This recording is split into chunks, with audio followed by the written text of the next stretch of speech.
Right, question 6. This is a tough one. You've got to really take your time in doing this correctly.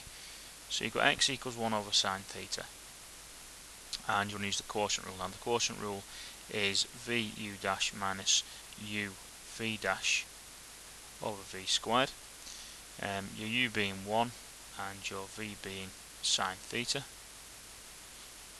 U dash then is 0 and v dash is then cos theta.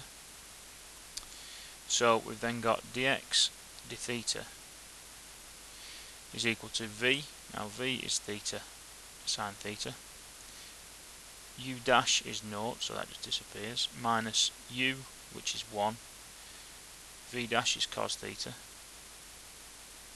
all divided by v squared, which is sine squared theta. Now that's gone.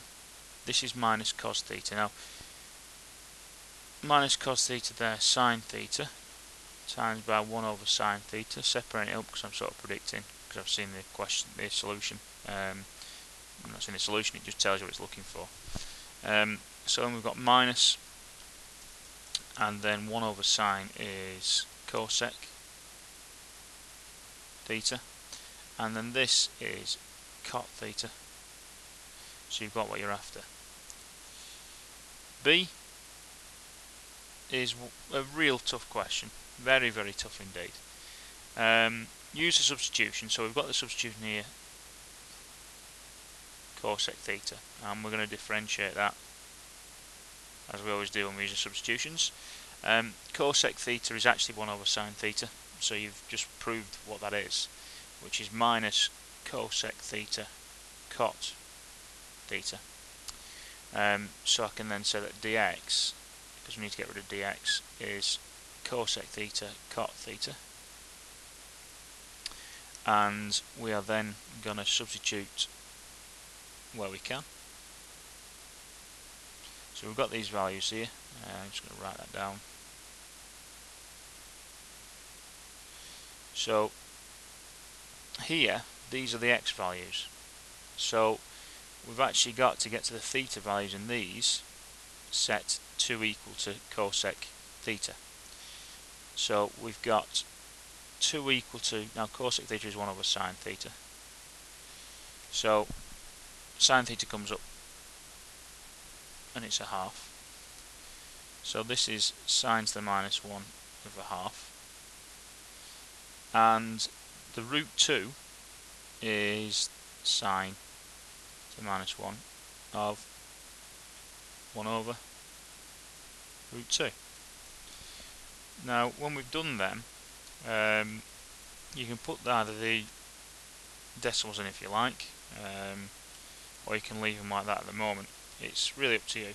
I think I'd personally leave them like that just to start with, and then once you've got to where you want to be, then start thinking about what those values are actually going to produce.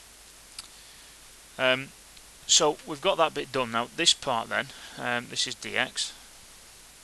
So we've got then 1 over, this is cosec squared theta, this is cosec squared theta minus 1, and then instead of dx we're going to write this down, so we've then got minus cosec theta on the top, cot theta. So a cosec theta goes with a squared, that's one of them gone. I'm just going to leave these two sort of as they are.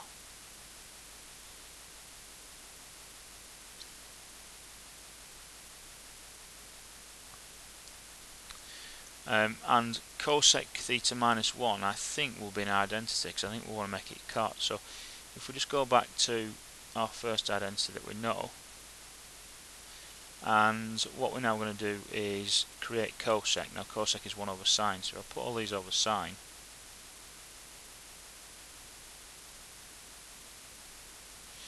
Then this will give us cot squared theta plus 1 equals cosec squared theta. So if I take the 1 over, I'm proving that this bit now is cosec squared theta. Now if you root that, that will then go with that.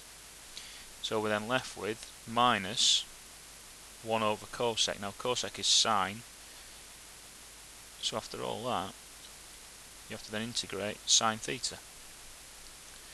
So we've then got sine to the minus 1 over half, sine to the minus 1 of 1 over root 2, and if we then, sorry, I don't need to write that out again at all actually.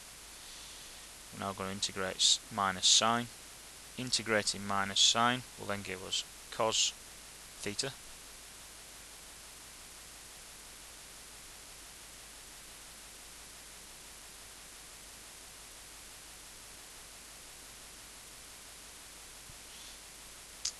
And this in itself, again I've made the same error again. You can tell this one's tricky.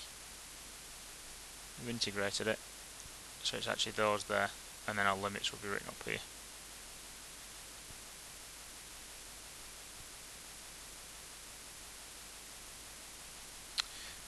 Which will then give us our answer once we put all that in as 0.159.